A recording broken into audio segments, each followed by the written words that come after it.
खुलुमबाय आं प्रमद खाख्लारि नोंथांमोनखौ आंनि चेनेलाव बयखौबो बरायबाय। दिनै आं नोंथांमोननि थाखाय माखासे गोनांथार रादाब लानानै फैदों। अन्नानै भिडिअखौ जोबजासिम नायलां।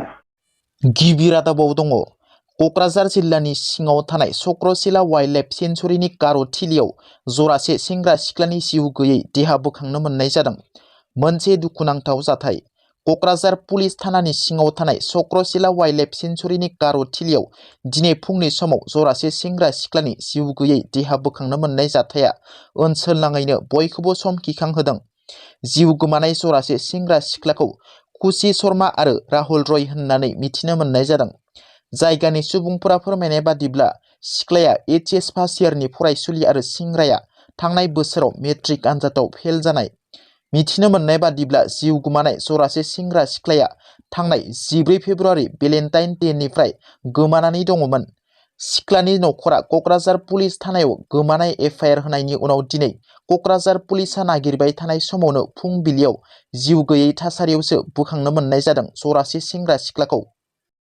बाक्सा जिल्लानि खारुवायाव UPPL दोलोनि मावथि जथुमा। बे मावथि जथुमायाव BTR नि गाहाय प्रमद बर'आ बाहागो लानानै खौरांगिरिनि सिगाङाव ओरैबायदि बुङोदि जोंनि दोलोआ बिसायख'थिनि थाखाय रेडि जाखाबाय। मैया BPF निफ्राय सा 2200 सोद्रोमाफोरा BPF नागारनानै UPPL आव जयेन जाफैदों आरो मोनफ्रोमबो समस्थियाव फैनो रेडि दं। फैगौ लकसभा बिसायख'थिनि उनाव BPF नि दखानानो बन्द जासिगोन।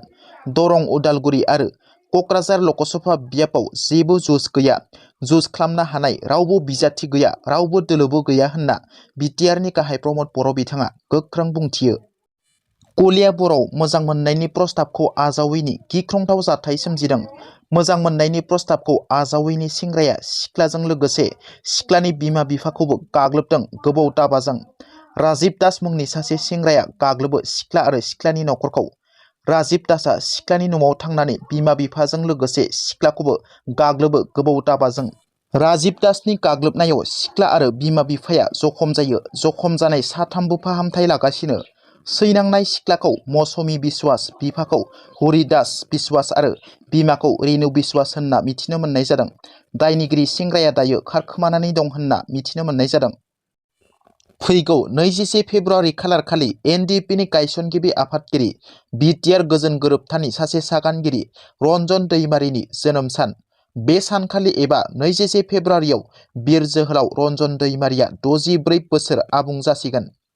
गेदेमा बिथांनि जोनोम सानखौ लोब्बा लाखिनानै बे सानखालि उदालगुरि जिल्ला इउनाइटेड फराम अफ एक्स NDP आ उदालगुरि जिल्लानि हरिसिङा देउलगुरियाव बिर जोहोलाव DR नाब्लानि जोनोम साननि फारिलाइ लानाय जादों।